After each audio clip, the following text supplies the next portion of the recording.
กูสิแต่งเพลงลง Facebook นะเพลงอย่างอีกบอกกูว่าใช่มึงแกะคอร์ดเพลงให้กูเด้ลองเบิ่งแล้วกูใช้บักโตมันห้องมีชื่อเพลงแล้ววะเสียงมันบ่ค่อยได้นะเอาลองเนื้อหาฟังแต่มึงใส่คอร์ดเลยว่ะเลยนี่บ่ฉะนั้นก่อนกูลองกูสิห้องมึงฟังก่อนลองฟังตอนรู้สึกลองนำมึงเด้อกูแต่ง3มื้อนี่ส่วนสิได้สนิทลองห้องส้มสิมัวต้องมึงนี่เอาฮะเอาฮะเอาฮะเอาเอาฮะเอาฮะเอาฮะเอาหักเจ้าคนเดียวสาวเก่าเหลียวสีไข่หักเจ้าหมดใจสาวสีไข่เก่าเหลียวหักเจ้าคนเดียวสาวเก่าเหลียวสีไข่หักเจ้าหมดใจสาวสีไข่เก่าเหลียวเอาฮะเอาละฮะเอาฮะเอาเอาฮะเอาละฮะเอาฮะเอาจะได้คักสิอีมึงสาวเก่าเหลียวสีไข่เอาเจ้างงมึงคือหักเจ้าคนเดียวสาวเกาหลีสีไข่เลยใช่ไหมสาวสีไข่ก็สาวเกาหลีเลย3 มื้อเลยได้ซ้ำนี้กูขึ้นว่าเลยพี่เอาบอกกูขึ้นว่าคันเฮาใส่ขอดใส่อย่างตื่มแล้วห้องนี่บูมเลยกูเบิ่งคักนี่นะล้านวิวนี่บ่จะเป็นต้องเอาก็ได้บ่ได้แน่นอน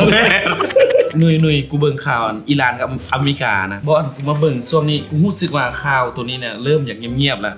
จักสงสัยไวรัสโคโรนาไวรัสเนาะที่ว่ามันระบาดอยู่จีนนั่นแล้วข่าวพวกนี้อย่างเงียบแล้ววันนี้กูมานั่งผู้เดียวกูขึ้นมาผู้เดียวระหว่างอิรักกับอิหร่านนะผู้ใดเป็นเอื้อยผู้ใดเป็นน้องกันบ่อนกูคิดว่าอิรักนี่ต้องเป็นเอื้อยอิหร่านยึกแหละบ่อนกูเสิร์ชนำ Google แล้วได้แต่มันบ่เคยบอกปันว่าฮู้เบิดทุกอัน Google ก็ได้มีตัวอีกจ้ะว่าเฮ้ยชูบิเว้าชูบิฟังเด้อเว้ยอิรักกันเป็นเอื้อยอิหร่านนั่นน่ะบ่แม่นมันแม่นจังได๋มันฝาแฝดกันลูกฝาแฝดโอ้อิหร่านสมพงษ์กูเสิร์ชมันบ่มีตายมึงเว้าไปว่ามาเรื่องกันไวรัสอยู่จีนนะเบิ่งข่าวเช้านี้ว่าอัปเดตใหม่ๆว่าเป็นตาญาติแม่นคือว่าเห็นเขาเจ้าตายหลายแล้วแต่คือว่าอะไรว่าอยู่บ้านเฮายังบ่ทันมีเนาะแต่หากว่าแพทย์เขาเจ้าก็แนะนำเรื่องการเขาเอิ้นว่าป้องกันต่างๆได้ว่าแต่เขาอย่างใช้หน้ากากป่ะ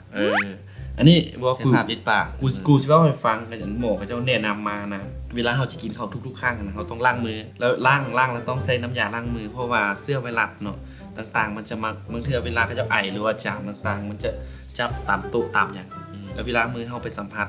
แล้วบางเทื่อไวรัสอาจจะติดอยู่ในมือเฮาแล้วเวลาเฮาบ่ล้างมือเฮากินลงไปนะมันอาจสิติดได้ง่ายและอันที่2เวลาเฮาไปน้ำซุ่มซนเฮาต้องใส่ผ้าอัดปากตลอดทุกๆครั้งด็อกเตอร์เพิ่นแนะนำแต่หากมันก็ฮู้ดีเนาะบ่คือมึงงั้นลิ้นแต่ผับชีตลอดยายสิเปิดจังได๋ก็เห็นแต่อ่อนด้วยแนวนั้นมึงก็ซ่องแนวมีสาระแดแล้วอันที่3นี่ว่าเพิ่นย้ำสุดๆอันนี้มันเป็นวารสารของไทยดอกที่เพิ่นเขียนว่ากินฮ้อนซ่อนกลางกินฮ้อนนี่วะกินฮ้อนซ่อนกลางมึงเข้าใจบ่ผู้ดีเฮาก็สิเฮ็ดข้าวสวยผู้ดีแล้วกูสิแนะนำเลยว่าเวลามึงไปกินข้าวอยู่ไสกับพี่กับน้องมึงควรบอกเขาเด้อกูสิสอนให้ว่ากินฮ้อนซ่อนกลางแต่บ้านเฮาอ่ะกินฮ้อนบ่วงกลางบ่วงอยู่กลางเป็นแนวไหนล่ะมึงถ้าเบิ่งกูสิแนะนำมึงละเวลามึงไปกินข้าวกับพี่กับน้องมึงก็แนะนำเขาต่อเพื่อให้เฮาห่างไกลจากโรคไวรัสโคโรนาดีโอ้ได้ความรู้ไว้เดียวกูต้มมีก่อนแล้วนี่ต้มมีแต่ละเทื่อเนาะเวลาเฮากินแล้วเฮาจะแบ่งแนวนี้เนาะกูว่ากูสิมาแนะนำเรื่องการกินฮ้อนบวงกลางสาธิตว่าสิซะว่ากันบอกกูยันมึงสิเข้าใจผิดบางเทื่อนะสุดเทื่อเฮาจะใส่เป็นคนละบวงตักกินนะแต่บัดนี้เขาจะว่ากินฮ้อนต้มมันฮ้อนนี่แล้วเอาบวงนึงใส่นี่เป็นบวงกลางแล้วเราต้องใส่บวงตัวนี้บวงกลางนี่เป็นพวกตักกินเขาต้องกินตอนมันร้อนๆนี่นะเพราะว่าเสื้อมันจึงค่อยตายบ่อีเซาอีกบ่เพราะว่าเวลาเขาจะเอาเข้าปากมันเนี่ยไวรัสอาจสิจับอยู่นั้นคันว่าตอนมันยังร้อนๆเถอะไวรัสมันจะตายอันนี้หมอเพิ่นแนะนำมาถ้าหากว่ารู้สึกลำบากหน่อยนึงลิ้นกูจนด้านเมื่อกี้นี่เด่นอยู่เอาแม่หนุ่ยมึงอะเด่นอยู่แบบแมนเอ้ากินฮ้อนบวงกลางก็เป็นจังซี่ห้ามเป่าเอาบ่ได้อีกไวได้จนได้เสื้อมันจับได้โอ้ทรมานปานนี้เลยก็จะแบบรีดไปจนลอกเมื่อกี้นี่ เอามึงเอาบ่วงนี้แม่ใส่ต้องเขาได้ต้องในจุ่มไว้ตลอดให้เวลาน้ำมันร้อนมันจะมีการฆ่าเสื้ออยู่ในบ่วงเอาได้มึงไง มึงจะสิกินได้ปะเดี๋ยว เปลี่ยนกันเอากับพี่จิ๊กไหนเพิ่นแนะนำเลยสิหมอเพิ่นแนะ ต้อง นำ ได้ฆ่ามึงกินก่อนเลยกูจะ เอ ได้ อ กิน เมนแล้วเพราะว่า โอ้ยจะเป็นลำบากเลยเนาะ